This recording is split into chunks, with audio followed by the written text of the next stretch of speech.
حاجی عبدالوہاب صاحب رحمۃ اللہ علیہ کا آپ نے زمانہ یاد کرا دیا. 8 گھنٹے بیانات ہوتے تھے, 8 گھنٹے, لیکن علماء اور اہل اللہ کی صحبت کی برکت سے اللہ نے وہ جذبہ اور وہ تڑپ عطا فرمائی تھی کہ دنیا ہل گئی, اور اللہ پاک نے ان کو ایک عجیب تڑپ نصیب فرمائی. ایک دفعہ عصر کے بعد بیان فرمایا, پھر مغرب کے بعد تھوڑی سی لیٹ ہوئی, نماز سلام پھرتے پھر کھڑے ہو گئے, پھر ممبر پہ آ گئے. ماشاءاللہ آپ کے دوست, ان کو اللہ پاک نے تبلیغ میں وقت لگانے کی برکت سے تبلیغ والے بزرگوں کے ساتھ محبت عقیدت بھی نصیب فرمائی. آپ نے بتایا ان کو حاجی عبدالوہاب صاحب رحمۃ اللہ علیہ کی طرح بولنے کا اور ان کی طرح دعوت دینے کا, بیان کرنے کا تھوڑا سا وہ سنائیں. میرے دوستوں, میں دیکھو اصل بات ہے کہ آپ حضرات کو اللہ تعالیٰ نے میں سارے عالم کے لیے اللہ نے بھیجا ہے. میں ٹھیک ہے نا, میں اپنے آپ کو میں تاجر مت سمجھو, بات والا مت سمجھو. میں آپ کو اللہ نے, میں دوستوں, سارے عالم کے لیے اللہ نے بھیجا ہے, اپنے آپ کو بھیجا ہوا سمجھا. میں جو کہتے ہیں میں امتی ہوں, میں اللہ پاک کی مدد اس کے ساتھ بھائی اپنے آپ کو یہ اللہ پاک نے اب ایک بہت بڑی اعلیٰ نسبت اللہ نے نصیب فرمایا. سب سے بڑی اونچی نسبت اللہ نے نصیب فرمایا. اب کہتے ہیں کہ باقی جو جتنے نسبتیں ہیں وہ سب گٹھیا نسبتیں ہیں.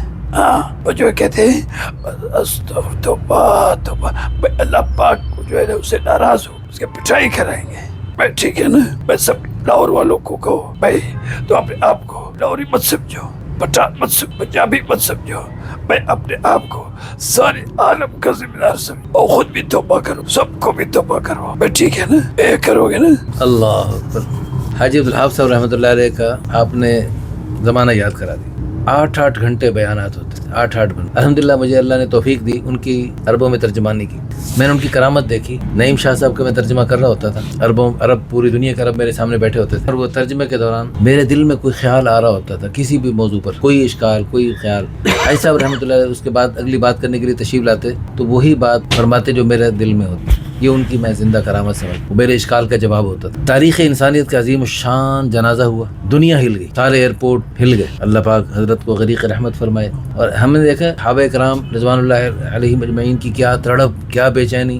ہم نے ان کو نہیں دیکھا. صدیوں پہلے, صدیوں بعد آنے والا یہ بزرگ ہیں جی, نہ عالم نہ حافظ, لیکن علماء اور اہل اللہ کی صحبت کی برکت سے اللہ نے وہ جذبہ اور وہ تڑپ عطا فرمائی تھی کہ دنیا ہل گئی, اور اللہ پاک نے ان کو ایک عجیب تڑپ نصیب فرمائی. بیان کرتے تھے ان کا بس نہ چل رہے کیسے یہ سارا مجمع, پرانوں کے جوڑ میں خاص طور پہ, کیوں جی پرانوں کے جوڑ میں ایسی کیفیت ہوتی تھی بس کہ کیسے یہ سارا مجمع, یہ سارا یہ کیسے آگے بڑھ جائے. جیسے خود تن من دھن لگا رہے تھے, حضرت کی تڑپ ہوتی کہ یہ سارا مجمع بھی اس طرح اللہ کے دین کی خدمت کے لیے کچھ کرنے والا بن جائے. اللہ حضرت کو غریق رحمت فرمائے. اور اللہ تعالی حضرات کی تڑپ کے ہم دیکھو صدیوں بعد ہی آنے والے ان کی یہ تڑپ. 8 گھنٹے کے بیانات میں نے سن. رمضان المبارک میں سحری کے بعد بیان شروع, فجر کے بعد فوراً 11 بجے بعد بھی مولانا جمشید صاحب رحمہ اللہ تشریف لاتے اور درخواست کرتے بس حضرت تھوڑا سا اور معمولات, تو پھر بڑی مشکل سے ممبر کو چھوڑتے, اور مسلسل کئی دن ایسے بیانات 8 گھنٹے بغیر سوئے ہوئے. اللہ حضرت کو غریق رحمت فرمائے. مولانا جمشید صاحب رحمہ اللہ کا نام آیا تو ان کا بھی ایک عجیب اسٹائل ہوتا تھا بیان کا. ان کا کچھ تھوڑا سا ہے, کوئی میں سناؤں.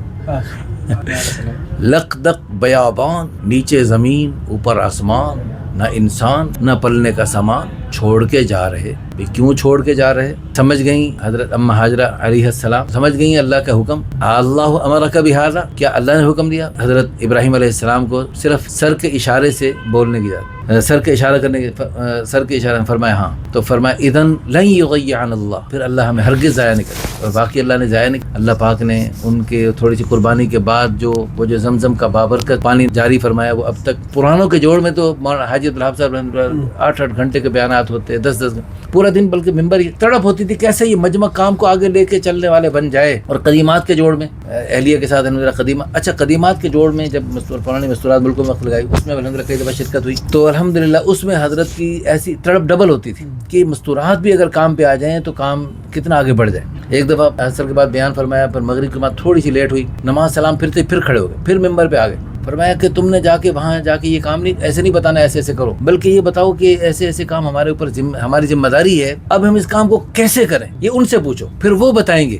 اللہ تڑپ تھی کہ کیسے امت کو اللہ پاک نے جو کام دیا ہے اس کام پر آ جائے, کہ کیونکہ اس کام کے نہ ہونے کی وجہ سے جو ہزاروں نقصانات ہو رہے ہیں، یعنی جیسے ایک ہے نماز چھوڑنا، روزہ چھوڑنا، حج زکوٰۃ چھوڑنا، یہ بھی ایک جرم ہے، اس کو جرم سمجھتے ہیں، لیکن دعوت تبلیغ کے کام کو چھوڑنا جو ساری نیکیوں کی ماں ہے، جس کو چھوڑنے کی وجہ سے ساری نیکیاں مردہ ہو رہی ہیں، تو یہ ام الحسنات ہے، اس کے چھوڑنا جو ہے نا بہت بڑا گناہ ہے، جرم عظیم ہے۔ اس کے فرمایا کرتے تھے توبہ کرو، استغفار کرو، سارے کے سارے توبہ کریں۔ اللہ ہم سب کو ان بزرگوں کے نقش قدم پہ چلنے کی توفیق عطا فرمائے۔